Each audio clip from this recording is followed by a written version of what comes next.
Hello, friends. Many of you watching this channel are, like me, engaged and invested in the realm of transformation and healing for ourselves, for others, and for the world through various methods and practices. For me, primarily through the system of Reiki. And I want to encourage us to talk more openly about the fact that despite our sincere intention to bring healing and transformation to the world, it is entirely possible for us to duplicate systems of oppression and harm within our practices, and that there are pathways out of these systems, pathways back into integrity with the practices that we love. One of those pathways is to cultivate a trauma-informed perspective on our practices. Friends, welcome to Heartscapes, where we play at the intersection of self-reflection, spiritual practice, and social action. My name is Michaela, and I'm so glad that you're here on these few steps of the journey. So, where do we begin when we want to explore creating a trauma-informed lens within our practices? Well, I believe that it must begin with an honest assessment of our own identity and our own relationship with the histories of the practices in which we engage. For me, and with Reiki, this begins with looking at the fact that I am a white American woman practicing a Japanese spiritual art. A Japanese art which came into the US in the 1940s, just following World War II, when Japanese American citizens, many of them here for many generations, were subjected to imprisonment, the seizure of property, and racist violence, and when Japanese nationals were subjected to years of internment. All of this in the name of national security in wartime. A time when these two cultures, the culture that produced me and the culture that produced Reiki, were in great and direct conflict with each other.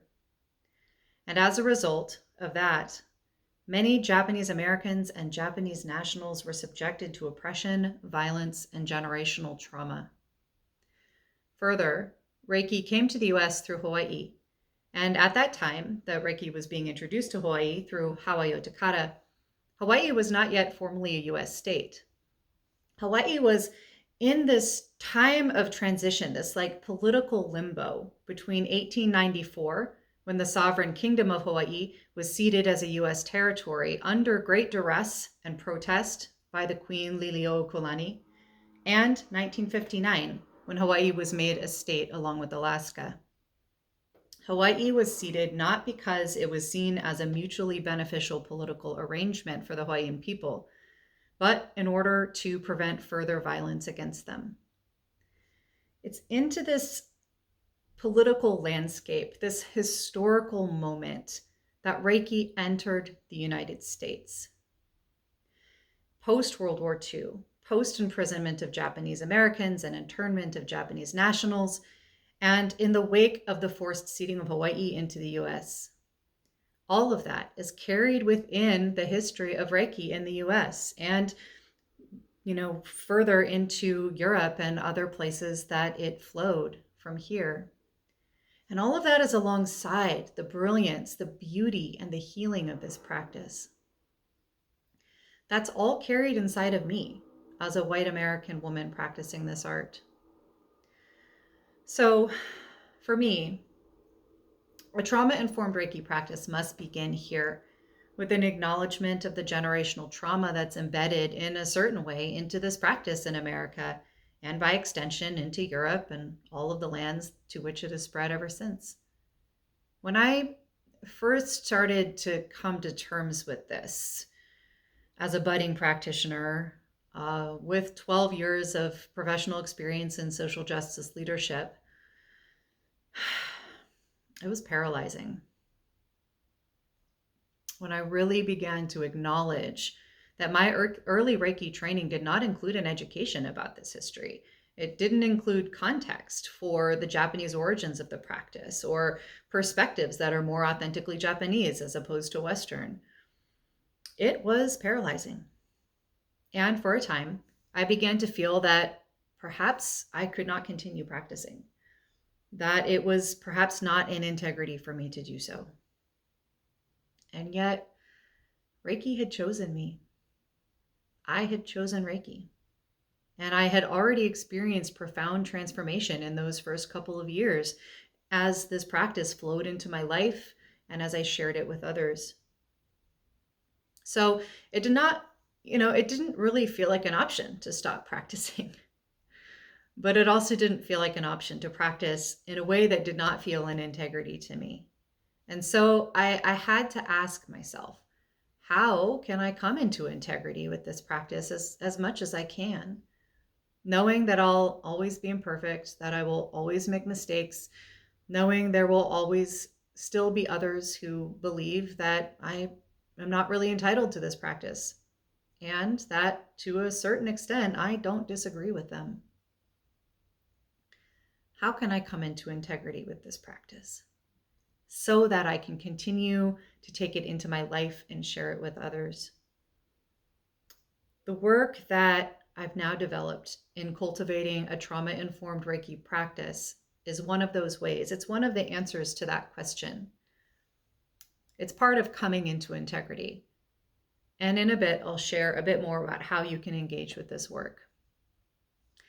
The other way, the more primary way that I'm coming into integrity with my practice is by shifting my focus and the way that I practice and learn Reiki and teach it as much as I can from the perspective of its Japanese origins, to learn more about where the system came from, why it came to be, more about the historical and personal moments that came together in the life of Usui Mikao, our founder, that made this particular practice come into form, why the 5 elements of the system are what they are, and how they function inside the greater system. And what more is there that we just don't see, coming to it from a Western lens. And honestly, just coming to a place of acceptance that I will never know all that there is to see about this practice, because it came to be in a particular time, a particular place, for a particular purpose. Over the last 5 years, that's really been the study of my focus and my practice and, my learning within the system of Reiki. And it's brought me to some amazing places. It's led me to new Reiki teachers. It's led me to new communities of practice that are just beloved to me.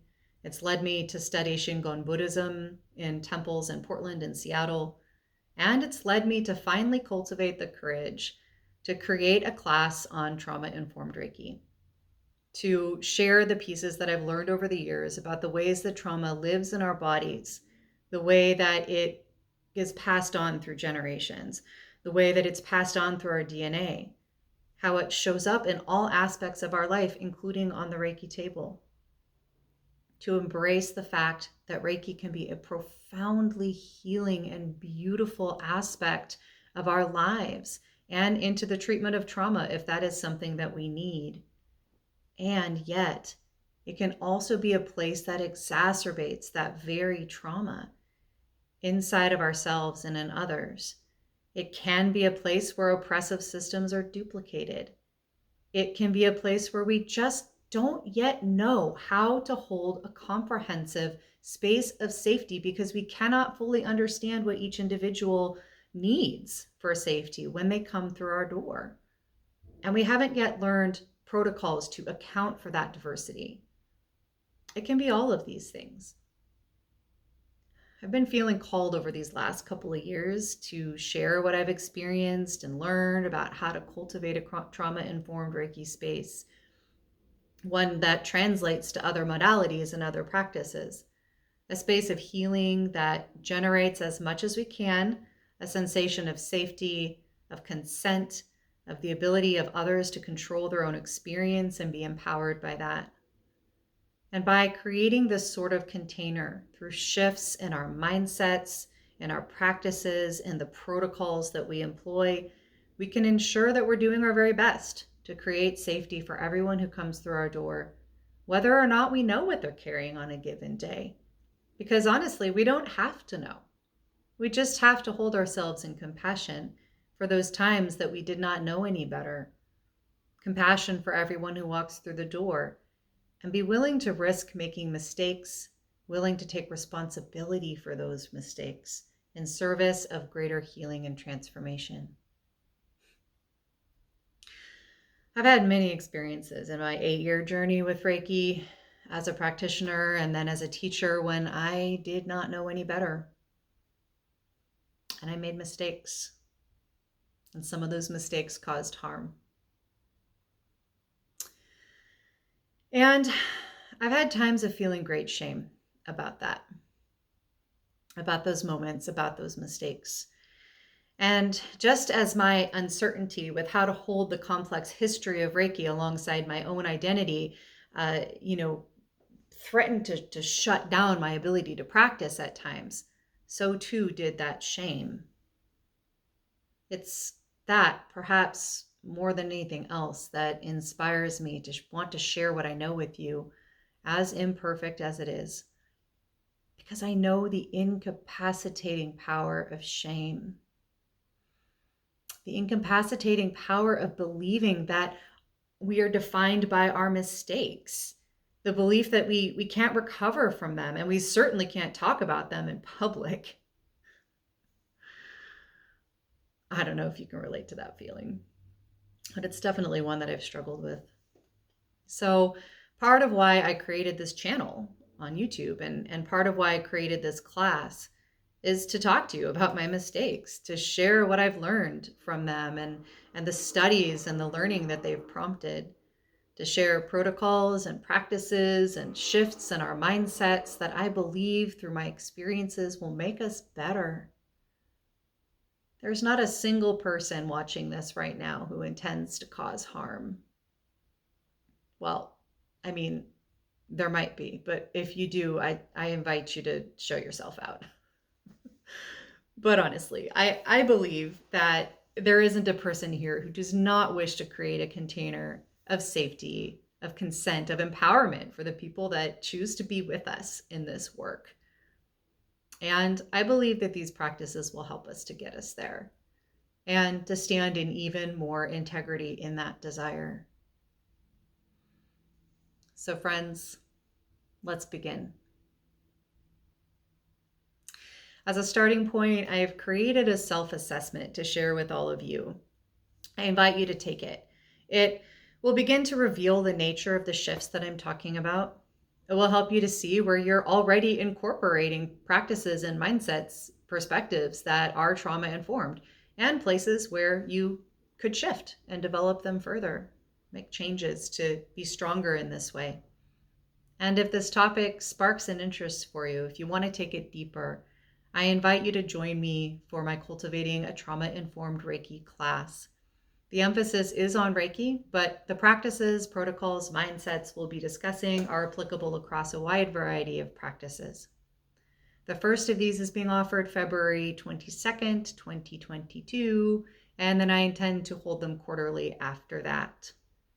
I'll put those links down below, of course, so you can learn a little bit more. I was also able to do an interview with Bronwyn Logan at the International House of Reiki, and we get to discussing a lot more about the details of specifics about what this practice looks like. And so if that's of interest, I'll share that link below as well. And however you choose to engage, and no matter where you are on your journey in these ways, may you be deeply provisioned for it. Thank you so much for being with me in these few moments together. Until next time, I love you. Goodbye.